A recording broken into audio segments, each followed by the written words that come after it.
For a long time, healing felt impossible to name, let alone explain. There were days when simply getting out of bed felt like climbing a mountain, days when even walking to the mailbox felt like a victory.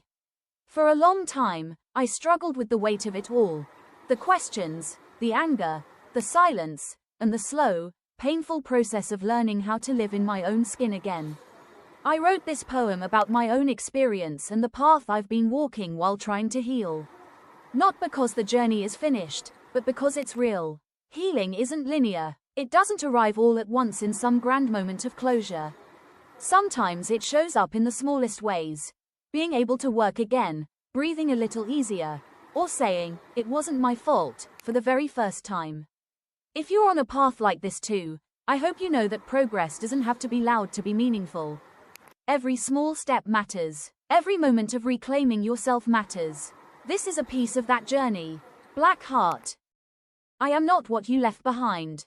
You thought me ruined. I saw it in the coward's quiet of your leaving the way the night folded around your crime like a conspirator pulling closed its cloak. You believed silence would bury me. That shame would rot my voice from the inside out. That the poison you fed my blood would linger longer than my will to live. You thought I would crumble into something small and broken, a ghost wandering the halls of my own home, afraid of the dark corners you carved there. But you mistook survival for weakness. You mistook breath for surrender. Yes, you shattered something sacred and left its stained glass scattered in my ribs. Yes, there were nights my bones remembered fire, when my body trembled like a hunted thing cornered in the ruins of itself. But listen carefully, coward. Broken things can cut. From the wreckage you made of me, I gathered every shard, every splinter of rage, every jagged fragment of grief, every trembling piece of the person I was. And I forged them into a blade, not to destroy myself, but to carve my name back into the world. You thought the drug would steal my voice, that devil's breath would turn me to dust, a quiet casualty drifting through memory. Instead it became the wind behind my roar. I speak now with the fury of every breath you tried to steal.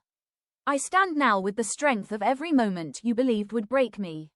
You took consent. You took safety. You took the illusion that monsters only live in dark forests and old legends. But you did not take my future. You did not take my fire.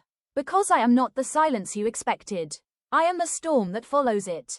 I am the survivor clawing upward through the grave of your betrayal, my hands bloodied but unyielding. I am the voice that will not swallow your lies. I am the proof that even in the deepest night, even drugged, betrayed, and broken, a soul can rise. And when it rises, it does not burn itself to ash.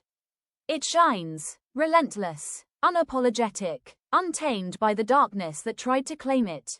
You thought you ended me, but all you did was teach me how powerful the living can become.